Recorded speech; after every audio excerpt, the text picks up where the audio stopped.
Today we're talking about the mentality of a winner. There are certain mentalities that leave us poor. There are certain mentalities that leave us broke. We can't be doing the same thing we did 10 years ago and expect to be in business. Be consistent at what you do. Jack of all trades does not work. You need to know yourself, then know your enemy. You do not look at what you do from your view. Look at it from the view of the customer. The 21st century business is that business built on customer relationship.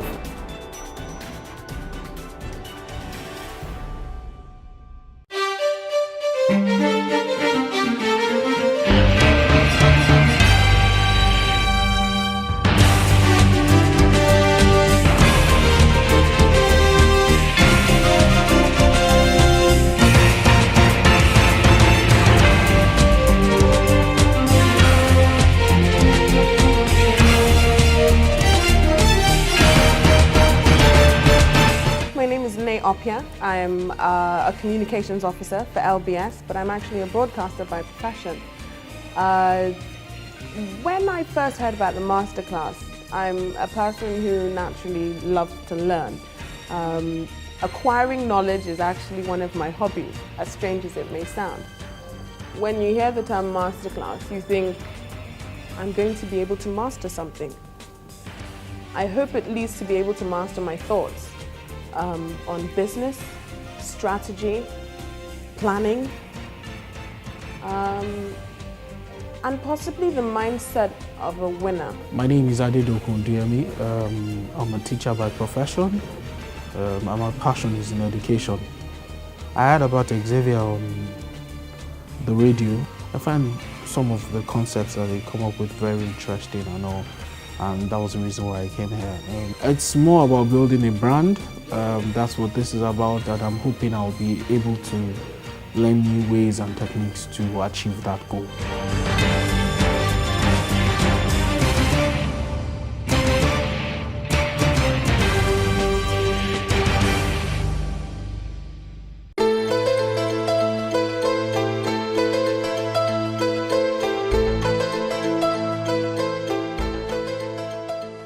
The law of branding, we spoke about it a bit. I think we're going to spend a lot of time spending that because the reason why I'm passionate about branding is also that's our forte. We do brand strategy in Hexavian. We build brands. We spent like the last 4 years building over 100 companies. Brands, some of them are popular brands that you know. I remember the manual for the African Women Academy Awards. Big, Aya Mosigwe was to explain, the founder of AMA was to explain our concept of AMA, the AMA Awards. You'll be shocked. It's the fact that there's nothing you cannot do with a brand. One of the biggest brands as an event is the Olympics. If you know how much energy goes into the planning of the brand Olympics, if you know how worthless that gold is, they give to people that make people cry, that people die for. If you see how many people would die to be at the Olympics, how many people cry. I'm yet to see anyone that will win an Olympic gold and not cry. In reality, if you know how worthless that's not even real gold. The cost of Olympics, the medal is less than 100K. People don't know. So if you're thinking of stealing an Olympic gold, just know that you're fooling yourself. It's not really gold, but it's the brand behind it, it's the spirit, it's the perception that's made it so powerful. If you can create that, I find it strange when I speak a lot in platforms. The first thing I'd always would do is I think people should get value for what they pay. I think first thing first, before business, I'm probably an Igbo man first, so I like money. But I'd always do certain things, a lot of things for free. If you're calling me to speak, I want to know how much you're charging. There's certain places I would not speak at. If I'm going to speak at it, instead of you to pay me a small amount of money, I'll speak for free. Because speaking for free itself creates brand and value, instead of speaking for cheap. Now, what I'm trying to explain from a business perspective is this, is when you create a brand, the brand equity of that brand is priceless. The cost, how much is a bottle of Coke? Not Radisson Blue price or 4 points price. Proper Booker price. 17 naira, right? Ask anyone who works in Nigerian Bottling Company, you know that the cost of producing a bottle of Coke is almost 30% the actual cost to sell Coke. So you know what you pay for? You pay for the brand name. When Procter & Gamble acquired Gillette, few billions, the cost of Gillette that they acquired was actually about 20% the actual cost. The rest was on the brand. The difference between Kia and Mercedes-Benz, the functional difference is not that much. But the brand equity and the price between a new Kia and a new G-Wagon, you already know the price. You know how many Kia Picanto, Kia, what's the highest Kia? You can buy, how many of them you have to sell to buy a G-Wagon? Is the brand. When you build a brand, it's building a brand that, I remember sometimes I talk to people and they always have commission and they say, I do trade, everybody does. Everybody, one thing I can't stand is when you come and introduce yourself as a motivational speaker. Like, that's just, motivational speakers walk up and they explain how, they do the same thing as you know, we're all motivational speakers. I always explain that I didn't start up what I wanted to do as a motivational speaker, but just for the sake of it. You're a motivational speaker and then you put people up in one room and then the fee is 1,000 naira per person and you're still having problems trying to find 40 people to listen to your motivational speaking. Is because you've not built the kind of brand equity that people can pay 40 times that price. It's the fact that if you understand the concept of building a brand, it's timeless. So we're going to explore how to build a brand. You can't explain how to build a brand without understanding the terms. So we want to talk about branding, brand equity, brand perception, brand value,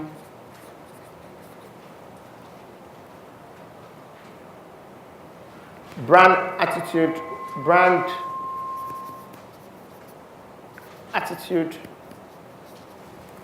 Now, branding in itself. Branding in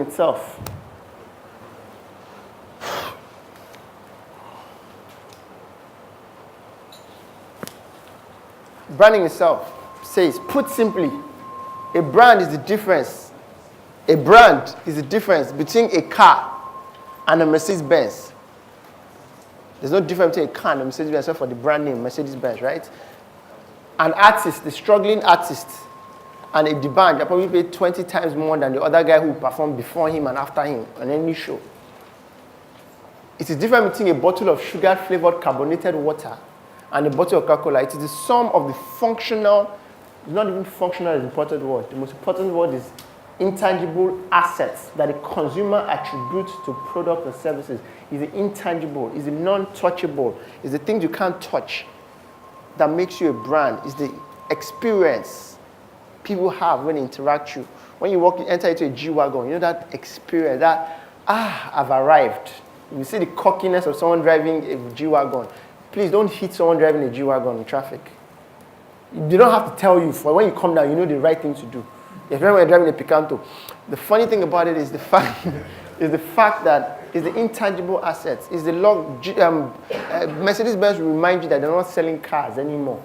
They don't sell cars, and they're so big. They sell luxury. They sell comfort. Somebody was talking about the last class, and when they do motor fairs, you know, motor fairs in America, all the motor fairs, everybody comes in and they exhibit their fair. People spend 2 hours trying to pitch why you should buy a car. Everybody comes and whenever everybody talks 2 hours, 10 hours, 20 hours, talking about the new Honda, the new Avensis has this, has that, 7 plugs, 10 plugs. And Mercedes-Benz comes, they just show you a Mercedes-Benz logo. The guy comes in, shows you the new Mercedes-Benz and says, it's a Mercedes-Benz. He walks out. And people start to buy Mercedes-Benz. He doesn't have to explain to you. The arrogance of Mercedes-Benz is called brand attitude. Before you build a brand, you build an attitude. Different attitude. You don't have to be an arrogant brand. Let's have a disclaimer. Building a brand is not the same thing as building luxury. The Lord's chosen. You know the church, right? You know those guys, the Lord's chosen with the green thing. That's actually a brand. It's easy to recognize. When you see someone in traffic with suits, wearing green, and he's not in a psychiatric hospital, you know it's Lord's chosen. But that's a brand. The same way the band is a brand, that's how Terry G too is also a brand. You can choose to, what they do difference is that they have different demographies. There are people that will die for a Terry G. There are people who will die for a Dadeshoki. So it's relative, right? But they all follow the same principles. You create a brand attitude. Terry G has a brand attitude, crazy, gaga. He's the only one that probably will put a bell, a celeb bell in a song and it will sell. Right? He's the one that will talk about madness and talk about ganja and it will sell. That's his brand. D'banj has a brand attitude of sexuality. He starts a song, the first ever song that blew D'banj was What is the Coco? Right? D'banj is one guy that if he sells his sexual-oriented brand, right? But let's also see, if I to make a catch, I'll just put in part of this case study, just put a D'banj there. D'banj is a perfect case study for anywhere in the world, including Harvard, of building of a brand. Less is more. Nobody does less is more than D'banj. I don't know the D'banj show that he performs for more than 20 minutes, except if it's his own show. Less is more. As a matter of fact, his first ever song was called What is the Coco? He spent the whole song telling you, make I tell you the cocoa, make I tell you the cocoa. Do you know at the end of the song, he never told you the cocoa? Do you know that song never said the cocoa? You remember the song? The Tongolo? Less is more. Mystery. Mysticism. Like a woman's skirt, short enough to attract you, long enough for you not to see what's inside. Till today, D'banj has never told anybody what the cocoa is. Matter of fact, the more you kept asking, you created value chain for the cocoa. Cocoa-let, mama-let, papa-let, everything had a let in it. Do you get? It's the fact, I'm hoping there's no toilet as well. But the funny thing about it is the fact that to build a brand starts from building a brand attitude. Ask yourself, what's the feeling people should get? What's the perception? Mercedes-Benz brand attitude is arrogance. They are arrogant. They're the only guys that their logos will stand up in their car. They have arrogant feel. They can't shout. They don't do adverts. The guy comes on the motor fair, doesn't tell you buy this, buy that. It's too arrogant. Say, look, are you buying or not? That's what he's trying. When somebody comes up to a stage, so many people are there. He comes up only to say it's a Mercedes-Benz and walked out of the face. That's out of the stage. That's arrogance. That's disrespectful. You gather people all in one place and you come in and tell them it's a Mercedes and you leave and they clap for you. That's a height. That's a peacock. If like in branding, you want to talk about brand strategy, you want to talk about if you to create a brand strategy, most of the easy templates we use internally, our small secret is we model every brand we're going to build after an animal. If you talk to Gogi Africa, you talk to Ama, you talk to Chazbi, that's what we actually do. They all have in the tagline. I can say, if I was to create a brand from what you do, what kind of animal would it be? If Mercedes-Benz was to be an animal, what would it be? Think about it. What do you think it would be? A peacock. You know, an animal, peacock? Peacock is if you ever seen a peacock, you know it's an arrogant animal. Peacock walks majestically. It's only a bird that catwalks. Bird catwalking. It's actually, you know, I was watching Discovery Channel. The peacock is so arrogant that the peacock only shows it's, you know that flashy thing we like in peacock? Funny enough, right? You know that flashy thing we see in a peacock? He only shows it when it's in its heat period, when he wants to mate. When there's a female peahen. As a matter of fact, they even extend it, say peacocks most of the time, even to humans. A peacock is most likely to show a female human being than a male. That's how arrogant those guys, that animal is. So you can't have a brand attitude of an eagle and you turn around to behaving like a cat. That happens most of the time in branding. We can't come, we have all sorts of clients. Clients come to us and tell us, I have this great idea. I want to start premium water. I want water like Eva, like Nestle. I say, okay, ma, so let's talk about it more. What kind of, so I want it to be everywhere in traffic. It's premium water. And you turn around and you want it in traffic. How often do you see Eva water in traffic? How often do you even see Nestle water in traffic? You can't contradict your brand. D'banj is a woman-loving brand, right? What is the cocoa sexuality? The guy that pulls his shirt and does like this and does, you know, that type of stuff. It's not likely that you hear D'banj and Itimaya talking about war in Niger Delta. That's not his brand. Every brand has its own catchment. During last class, we had a few people from Guardian Light Assembly, the church. They're trying to explain the concept of even how you can build a luxury brand from church. If you know Guardian Light, how many people know the church? GLA. Here. They're in Parkview, they're in Banana Land. They're selective of where they are. GLA is striking, very striking. Matter of fact, they're one of the first churches to ever be in Parkview. It's the fact that because they have a brand attitude, they go around to collect the demography that relates to that brand attitude. It tells you that, they explain to you that, look, the marketing, evangelism, that's what it's called. That's what it's called in religion. Marketing in religion is called evangelism, right? Yeah, the evangelism tells that the evangelism starts from the airport. Come down from the airport, an expatriate, somebody nicely walks up to you, nice Armani suit, smelling nice, walks up to you and says, so are you a Christian? Are you a Christian? Do you have anywhere you want to lodge? Please, you can do the phonetic more than me. Right? Yeah, and say, do you have anywhere you want to lodge? Are you a Christian? Would you want to worship? Are you looking for somewhere you might want to network while you worship? You could come to the Guardian Light Assembly. It's in Parkview. They're not born you will make you no go if you're a businessman. Do you get the concept, right? Now, you can't build that type of brand and you tell everybody there to wear Lord's Chosen green shirts. If somebody walked up to you in airport with Lord's Chosen green shirts with a flyer that has all the colors of the rainbow, plus the one you don't see those flyers, right? Why I get aggressive with this kind of thing is one of the greatest strengths, one of the greatest clues to what you want to do in life. I should have talked about this in purpose is, because when we talk about purpose, I expect that side, I don't want to ask that question here, is how do you even find your purpose in life? It's actually learnable. It's a skill to learn how to find your purpose in life. One of how you know your purpose in life is that thing that when you talk about it, you get very upset and angry when people don't do it well. I've never seen someone who has so much talent in singing that can tear his skin off because somebody is singing nonsense. To you, there's just an average person. Skelewu makes sense. It's danceable. To someone else, that you can tear off his own skin. Another way to find your purpose is something that you do effortlessly. For you to do it is easy. For someone else to do it is hard work.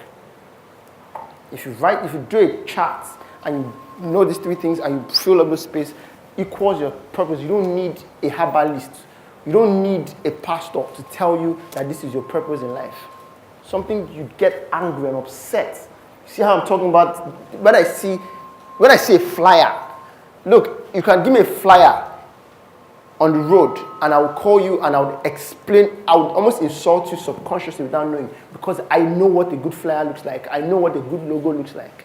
I remember when I tore my skin off in the university when Intercontinental rebranded with that crappy logo they had. As if I knew they were not going to be Intercontinental. Wherever that thought came from, the same thoughts that made that company not come up, is the fact that people need to have, we need to have people who concentrate in where they are 10 over 10 in. Don't judge a fish by its ability to fly. Don't judge a bird by its ability to swim. Back to brand strategy is you create an image, right? How you want to be. Every brand, great brand, they have their own brand attitude. Perfect case study for brand attitude, Virgin Atlantic. Virgin Atlantic is so powerful with brand, one of the most recognizable brands in the world. You agree with me, right? One of the most recognizable entrepreneurs is Richard Branson. You see why I tell you that businesses will always take the characteristics of the owner. Richard Branson is one of the most recognizable person in the world, right? He turns around and creates a company that's one of the most recognizable brands. Steve Jobs, one of the most recognizable person, turns around to create Apple, one of the most recognizable brands. Bill Gates, one of the most recognizable. Do you understand it? Is the fact that this is, let me tell you, also a good thing for building a brand for your product, because we're talking about this as individuals. For a product, for a business, the easiest way to execute a good brand strategy is model the brand strategy of the person who owns that brand you're creating. That's why when we start business from scratch, we want to sit down and listen to the person who wants to start the business. And most of the time, I'll draw the strategy from you. Because it's easy to execute. That way, you're not faking anything. That's who you are. That's the core of who you are. The brand strategy, right? You model it so it's easier for you to execute. Because you're not faking it. That's who you are. Richard Branson is a vulgar human being. If you ever listen to Richard Branson talk, he's vulgar. How do you create a book, your biography book? You know what you call it? Losing My Virginity. Who's read that book? One of the first books I've ever read in this life. One of the most powerful books I would ever read in this life. Losing My Virginity. You should read that book if you're an entrepreneur. It has nothing to do with sexuality. But that tagline is the same way he thinks. Who creates a company and calls it Virgin, for Christ's sake? Virgin has all their ad campaigns aligns to their brand image, their brand attitude. Their brand attitude, if you were to do brand attitude, you would call it sexuality. Right? right? If it was an animal, it'd probably be a dog in heat. That probably would be what the animal would be, right? Now, the funny thing is when they were advertising, when they launched their new first class, the first business class, you know what the tagline is? Think about this.